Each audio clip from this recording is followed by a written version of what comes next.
Welcome back, ladies and gentlemen. That's right, to a sort of first edition of Dante reacts to a trailer. Now, I've not really done videos like this because honestly, I think they're kind of lame. Reaction videos, generally not my thing.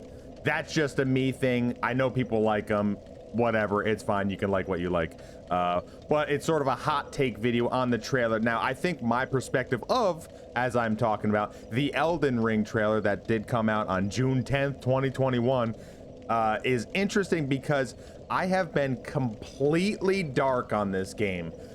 For me, I'm kind of weird with stuff like that. When a game comes out, if they give me a release date that's like, oh, 5 years out or something, I don't care about the news. News doesn't make any sense. Like, why would I torture myself every year in, year out with like, oh, I'm drooling with desire to know what the hell this game is or what anything is. That's not me. I was completely dark on this. I basically knew nothing about this game. In fact, just recently I knew that George Railroad Martin was, or did write it, or whatever that is, which he's from Game of Thrones fame, show, books, whatever you want to say. Although I'm sure he's written other stuff. I don't know much about him, but that's what this is about. Elden Ring trailer from Software's new game. People are super excited. Heyo, thanks for the rippy bits. They're talking about this trailer, or this new game, as if it's the second coming of Christ. And I don't know. I think my take is going to be different. It's going to be extremely fresh because I only watched this trailer one time before doing this. I wanted to do it fresh, but I thought about not even doing the video, but whatever. I'm doing it live on twitch.tv/DanteWTF. You can come join me there, follow me, blah, blah, blah. You get the whole idea. Either way, Elden Ring. I'm from the PV, just to give you a little backstory, I'm more from the PvP aspect of the game, right?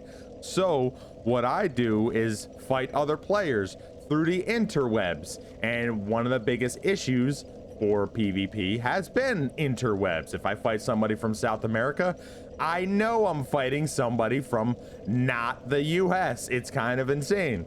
So if that's a problem still, then the PvP is going to be a problem, so on and so forth. Now, I do, obviously you have to PvE, play the game before you can do anything else. I do like the PvE. I'm not saying I don't. I'm just not a speed runner, or I don't run through the game like 100 times and try to best the bosses like crazy. That is not my style. I'm more PvP community oriented. I like all that type of things. Doesn't mean I don't like the other parts. It's just maybe not as much. Some people go to the extreme. I'm not that. Either way, it's fine. Whatever you do. I don't like. You do you. You live your damn life, right? Either way, what does this trailer present to me? What does it show me? What does it show us? Now, obviously, it looks like you see cutscenes, and it looks like you see gameplay. It's not super hard, I feel, to distinguish between the two. I mean, obviously, graphics are different, but the way the camera pans and how things look, you can sort of tell what is actual gameplay and what you would consider a cutscene. But that's what Elden Ring brings here. We shall see in a second. I will pause this a lot, probably, to talk about exactly what I think might be a thing with this. And I won't know everything. I'm not like super crazy into the lore of the Dark Souls series, and I don't think it has any tie-ins. I don't know. Again, I'm pretty I don't know, knowledgeless when it comes to Elden Ring. This is it. I don't know anything. So let's just start it off and let's see what we have going on. And basically, I just want to talk about what I think could be good in PvE and PvP. And let's see. From Software, George Railroad Martin. Let's see what we have. Now, off the bat, you see a horse. You see some hair. You see some rubbing. You know I'm all about the rubbing. Obviously, it's just setting up. What does this mean? Does this do anything for anyone? Miyazaki, Railroad Martin, obviously. Hooded people talking about Tarnish. The Tarnish, I mean, this just looks like Dark Souls. It's like Colosseum-esque. Giant, like, world tree. To me, none of that really, you could extrapolate what you want. None of that really means anything. I'm looking for gameplay here. Things look beautiful. The art style is like fantastic. Look at that. Wow. But right there, boom, huge right here. This already, and you can see just right there with a horse, and I think some of this information, again, I knew nothing about this. Some of this information may have been before. People may have known there was horses. I didn't really know anything. Horses absolutely, completely changed the dynamic of the game. Now, already you can see just around this, there's tons of land. I mean, what does that mean? In the DLC in Dark Souls 3, you saw very larger areas, and large areas that you could invade from bonfire to the next. You know, they usually have like a gate or something you have to open from the other side. That sort of shortens it, makes a shortcut. This just looks like it might be very large open lands with much less to do, which can be good or bad depending on the direction. So I'll say we would have to see. This could be like a almost like a Red Dead Redemption 2 thing, where it's sort of trying to set a pace for you instead of you setting the pace, meaning you might have to traverse through large plots of land, and that could be good or bad depending on how they do. I mean, if they go too far, I think it will slow down the game and people might get bored. Again, gameplay is a big deal for me. Obviously, this is going to be story driven. It is written by a well-known writer, and that was one thing I want to talk about too, is George Martin. From what I understand, he likes to get into the almost political nature, like almost the political chess nature, based on me just watching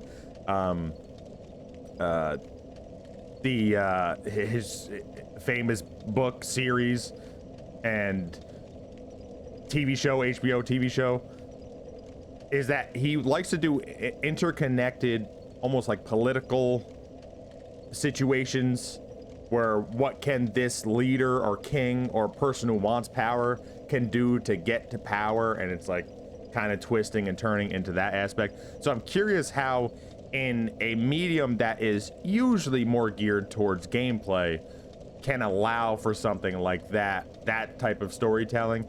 I'm also assuming that this storytelling will be more clear than in Souls games past, where it's very cryptic and very hidden.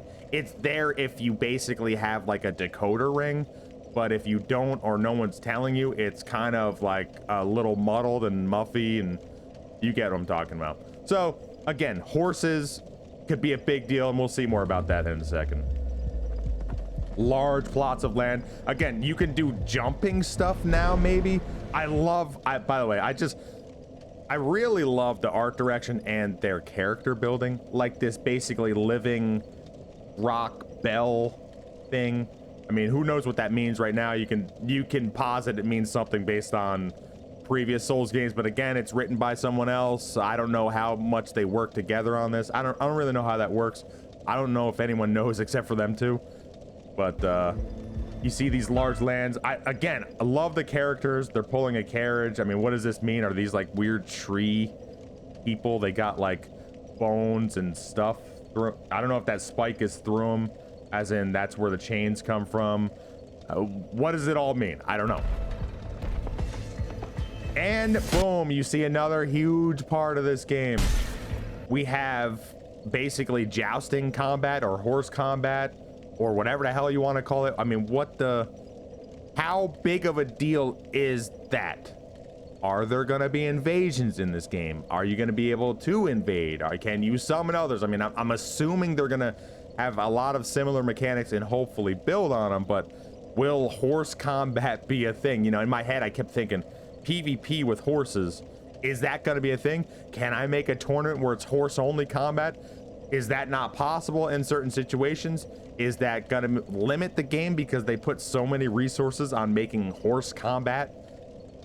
It's a little worrying, but they spent a lot of time on this game. It's a new vision. Maybe it won't be. Maybe hopefully it'll add to it. I don't know. I don't have a problem with that. I don't have a problem with the traversing, but if it's done incorrectly, or slow, boring, lumbering, or the mechanics are very weird, because they don't have jumping in Souls games. Yeah, well, all right, they do have jumping, but it is very, it's not like a Mario or a platformer. It's basically a very dire, weird situation, right? I mean, which I like in that aspect, because it's like you're afraid to jump anywhere because you might miss and you're gonna fall to your death, and then you lose all your souls, whatever, right? So it does look like they have jumping in this. I don't know how it works yet, but you can sort of get some clues. Like this is just a camera. I don't know if this is, I feel like this is gameplay, but the camera's different. Like what is this weird tree? Or no, that's like a squid. That's like a, all right, the art direction is great because it's disturbing in a lot of different ways. Although part of me, this kind of looks like almost like a Rick and Morty character from space, just flattened out. Whatever. You have little pot people. I used to say meat pot, but now you have little pot cryptic, creepy things. I mean, this is basically a Beauty and the Beast nightmare. Let's be honest. Okay. Anyways. In search of the Elden Ring. So it says you're looking for the Elden Ring. No one knows what that is. I mean, if you look at this trailer real quick, two-handed. That looked like a heavy attack, like a held R2 or something, or who knows. Right there, this is gameplay. If this is 100% gameplay, this is like a riposte or a stagger riposte thing right in the mouth hole of this weird, creepy centipede king guy. Blood. You have a lot of castles. This looks like it's probably an early boss, I'm guessing. Now you get right there blocking. A lot of this looks similar. Maybe that's a weapon art. I don't know who the hooded creature is. Boom, right there. Now this is something that was interesting. A game mechanic here that it looks like, and I part of me hopes they don't go too far into this realm. I sort of like the freedom of being able to traverse through a lot of places without having specialty either abilities or specialty ways to traverse that are only set in certain spots. I don't like that. To me, what this looks like is this is an area where the only area where you can jump up on something, and this could be a trailer or could be a cutscene, and I could be completely wrong, but I hope they don't go too far into, oh, well, you have to find these spots that'll launch you up onto like the side of a ledge or something. That might just be a me thing. Maybe other people enjoy that. To me, that kind of, I like the idea of you being able to actually traverse yourself, have more control over it rather than being truncated or funneled into a situation. Now you can guide people to areas and allow them to sort of, you know, it's still linear. Like the Souls series is still generally linear, which is fine, but it has a more freedom to explore the areas that are linear than maybe this might present, which would be bothersome for me because I like a little bit more freedom. But then of course you can have option paralysis like a Fallout game or Elder Scrolls. More horses. Now this is interesting. I don't know what this means. I can't tell if this, so it looks like you can launch from your horse and do like, or actually that horse kind of looked like a specter. I don't know if this was an ability. Maybe the horse is an ability. Look, the horse is kind of like a ghost with the most. I'm not exactly sure what to think of this. Like, is the horse a ghost? Is it something you summon in for speed advantage? Is this something that you can always have in every battle, every area, every situation? Does that affect PvP? Can you do it in PvP? Is that going to be a big deal with PvP, horse jousting? I don't know. And to me, I'm a little worried about that aspect of PvP. PvE, I think it should be fine.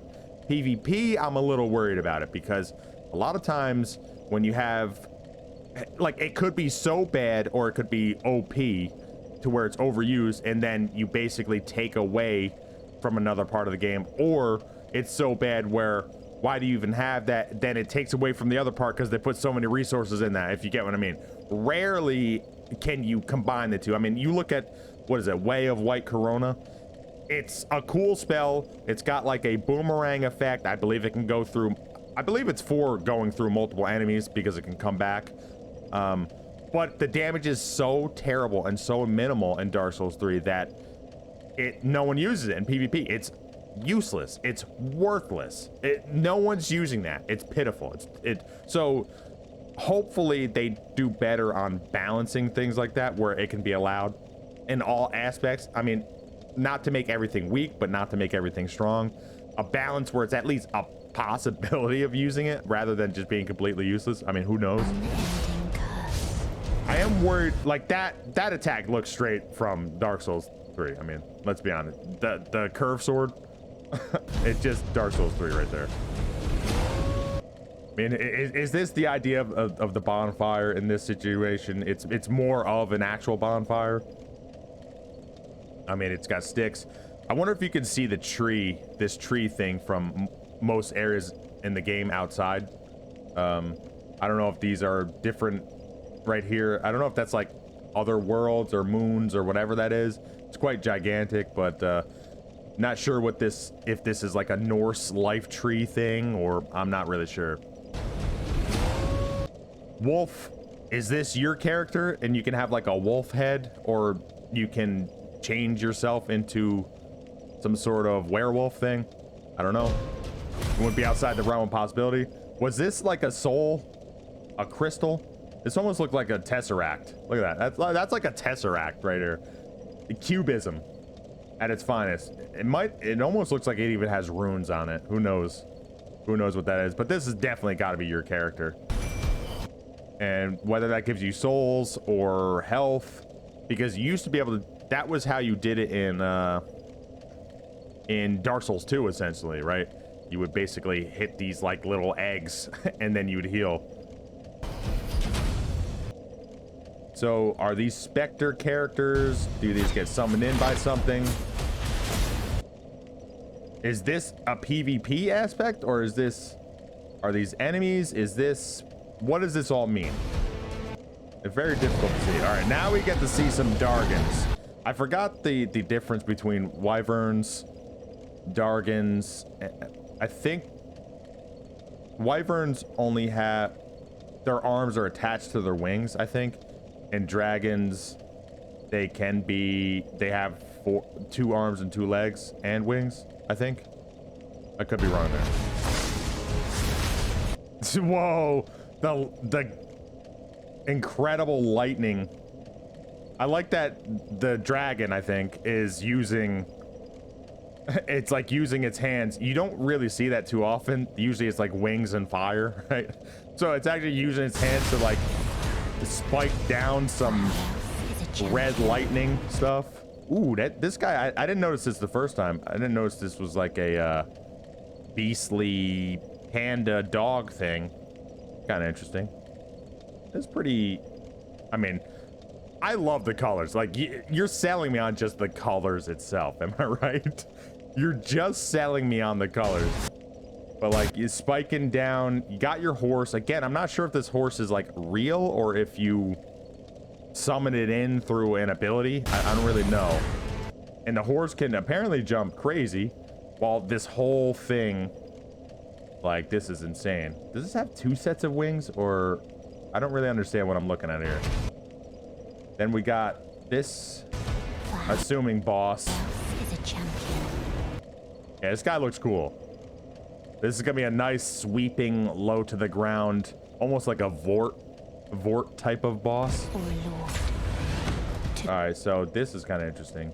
I didn't know. Are you putting on armor, or are you putting on your arm, actual arm? What does it mean? I don't feel like this is your character. I think this is someone else. Oh, so this is interesting. Is this, I feel like this is a boss doing this to you. This boss, and that's you. I feel like there's a meme. You get a meme. It's like, you, right up here, you trying to apply for a loan. Here's the bank, you know? Or your credit score is like 540, trying to apply for a loan. Here's the bank. Boom, get dead. You ain't getting that loan, scrub. All right. All right, what are we looking at? Arms of things. Walking down stuff. Another enemy. That might be you. That might be an enemy. Oh, this character's cool. These like 1,000 arms. He's got like, some of them have axes apparently. I didn't notice. This is an axe, and this is like a sort of like an Alibaba sword, as some, oh no, actually no, that's the a tassel thing. I don't know what you call them. All right. See, people didn't realize that they brought back the Earthseeker. Ladies and gentlemen, there it is. The Earthseeker is back. The greatest, one of, if not the greatest weapon in the game, Earthseeker. Live. It is back. All right, anyways. So look at some of these other cool weapons.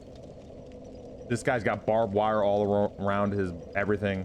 I'm assuming that's not you. That could be a spell, though. I mean, it could be a spell to have barbed wire wrapped around you. Something like a Thorn's armor or something. But it looked like that was a boss. We got, oh my god, what do we have? All right, some of this has happened a little quickly. Now that I think is a wyvern. It looks like that's attached to their arms. And it looks like you have some sort of like Mjolnir type of hammer. You get fired pretty bad. This guy, we got Bull Hat. I know, you know, George R.R. Martin, he was not that good on naming people, so he called them Bull Hat. I don't know what that's about. That's obviously a lie. I have no idea. Bull Hat. Oh my god, Bull Hat is here live. All right. This guy, this is like a gigantic rune sentinel, isn't it? I mean, look, the helmet kind of reminds me of that stupid helmet of a rune sentinel, but I'm assuming a gigantic boss, almost like Stonehenge type of deal. Maybe it can control the earth or rocks. Now, this is something we didn't see that often in this trailer at all, is sort of more cathedral building type stuff. We've been seeing a lot more scenery type of things than we have been seeing buildings or architecture, which is kind of interesting. In fact, the only architecture we saw, I believe, before this, maybe except for one building, was like ruins, right? Arches that were kind of broken apart from either a war or age. And now we get to see this, which like looks like it's fairly well intact. So what does that mean? I never know in the damn Souls game until I watch a video on someone explaining it to me. So, you know, this could be one of those things where I gotta wait until it happens, right? So we got, I don't even know what that, worm hat. These guys just look like disciples that are kind of mindless, maybe being controlled elsewhere. Oh, wait a second. No. Yeah, what the hell? This is like a, this actually looks like the Burger King guy. The damn Burger King guy. Is that what you guys talking about in the chat? You said Burger King? This looks like a Burger King guy. His head is exactly like that large and everything. That's hilarious. So these are some interesting spells. I mean, is this magic? Is this dark magic? Is this like a druid type of character? Who are these people? I mean, this looks like some sort of queen, maybe, because the king is in the background that maybe you fight later. Maybe they're dead. I don't know how that works, obviously. Looking at papers because they're upset that they lost the deed to their house. I don't know what the deal is. Who knows? Oh, wait a second. Let's go back to that guy. What the hell is this? This is like, oh no, this is a carriage. We've seen carriages though before in Dark Souls 2. I don't remember. I don't think there was anything in Dark Souls. Was there something in Dark Souls 1? I can't remember. There was a carriage on like a carousel, like a round circle thing in Dark Souls 2. I do remember that. That was a boss. There were sort of these carriages in Bloodborne, but I don't remember you ever having to fight them. I can't remember that.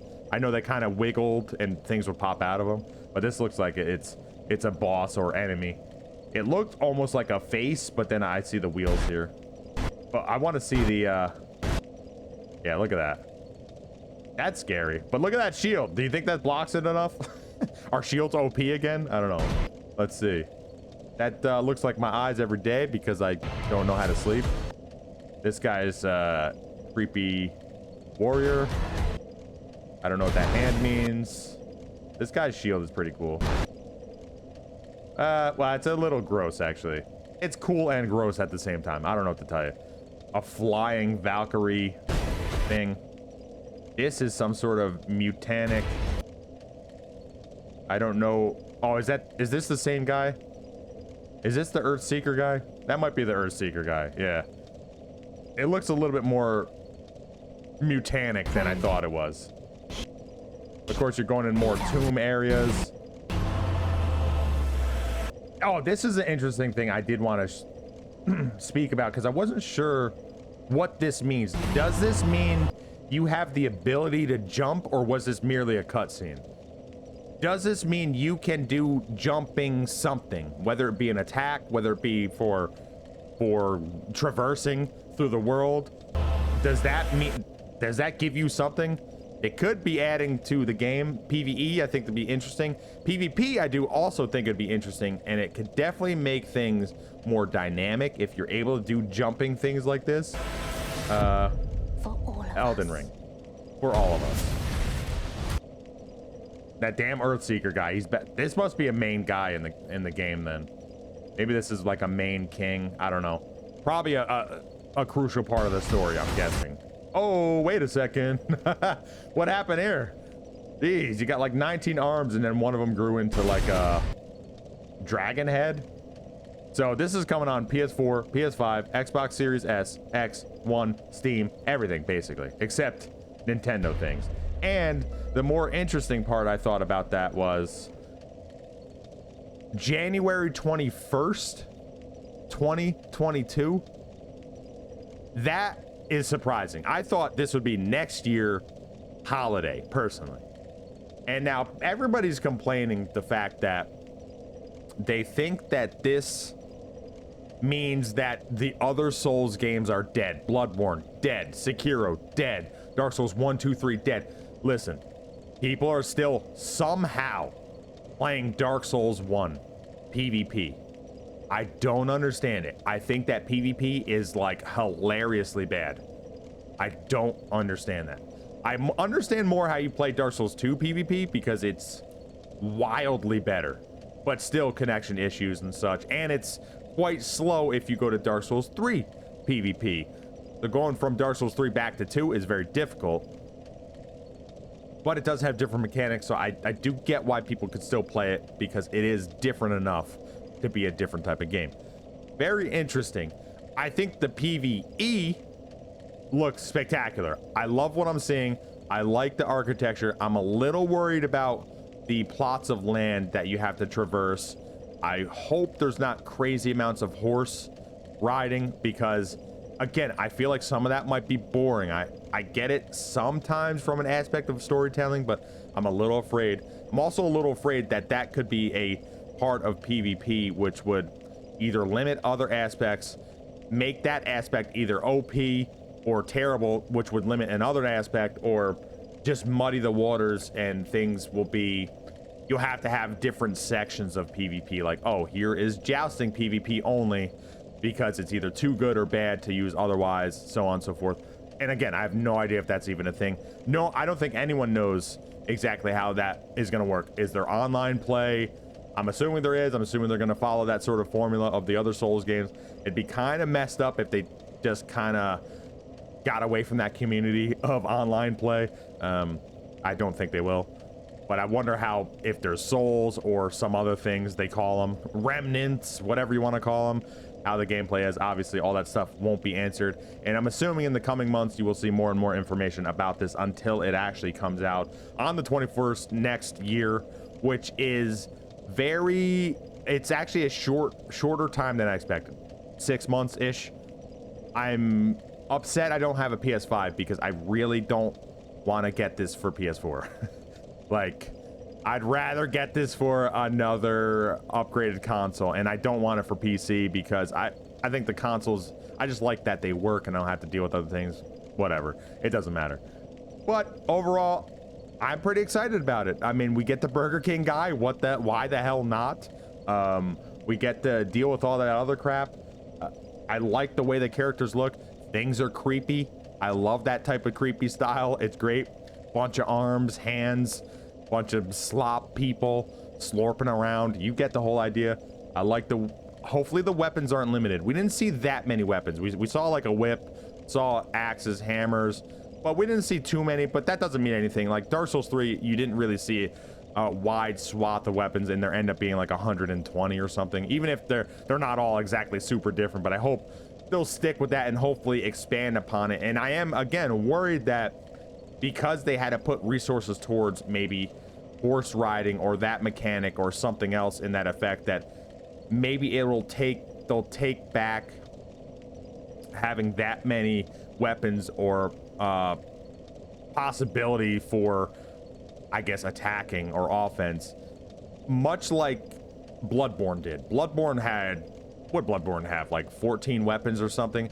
Now those weapons were vastly different, I will say that, but I don't know, what would you rather have? 14 weapons vastly different with like some guns or magic, whatever you want to call it, or would you rather have 120 weapons where the classes are different, but you have slight differences in each weapon? I don't know. I think people could go either way. I think at that instance, I might have more. I think I might like more weapons with maybe slightly less variety than less weapons with a hyper variety. I don't know. I think you could go either way on the good and bad of that. But so far, I think it's exciting. I'm excited about it. I know people in the community are like exploding right now. They're basically saying, Dark Souls 3 is dead. It's dead when this comes out. It's not dead. Dark Souls 3 PvP will still be there. The PvE will obviously still be there because people speedrun. These are some of the best games to speedrun because it shows wide variety of skill, and it's fairly short. It's not like a 19-hour excursion. I mean, people speedrun these games so much that they do no hit runs, which is like amazing, right? So I think the PvE of all the previous games will still be fine. PvP though, people are trying to make large bets on whether or not it'll actually be super good. I'm assuming if they follow suit, it'll still be good, but damn, they gotta do stuff with servers, not make it P2P. They gotta do something that allows the game to be consistent. If you can't have consistent PvP, it will fail eventually. It cannot be sustained long term. People will always be fanboys and they will always still tout as the best in it. People will always try to get good at something like they did with Dark Souls 1, 2, 3, Bloodborne. And from what I hear, Bloodborne PvP, not great. Even Demon Souls probably had some tournaments, and from what I hear, not that great. And that is the type of stuff that worries me, is if they can't correct things over, I don't know, is it 15 years or something? Was it 2006 or 7 Demon Souls came out? I forgot when it came out. If they can't correct things in that amount of time and they don't understand how important that PvP community is for them, their games, and for money, essentially, it is a business. I think that's a problem. And then eventually you're going to start seeing clones like maybe an Ubisoft with a For Honor, even though that's a different thing. You'll start to see other games start to take over this type of Souls-like genre, do it better with better net, and then, you know, Miyazaki is going to be, although he'll always have the PvE because that style and that art is sort of pretty unique, I would say, and they put it together well. But aside from that, the longevity will be much less if they don't allow the PvP to do well through connections, through being dynamic in weapons and combat and trying to balance things. I mean, they stopped how many years ago updating Dark Souls 3 for PlayStation? I don't know, 4 years ago, maybe 3 years ago, and there's still some glaring issues, like some things are too good. I think they did an okay job, but damn it, I wish I could tell them, hey, you should do this, or how can I test this to see if this would work, stuff like that. And that's where the PC community is amazing, because they actually can literally change things. Either way, that's sort of my hot take on this. Quickly, well, I don't know how quick it was, but either way, I hope you enjoyed this. I am live streaming just about every single day around 7 o'clock p.m. on twitch.tv/DanteWTF. Follow, say hi, do whatever you want. Just hang out. You don't even have to say anything. Just hang out. It makes me feel good, and you know what? It makes you feel even better. That's what I'm talking about. Anyways, I hope you enjoyed this one. Like, comment, subscribe. Tell me what you think, and I will be back.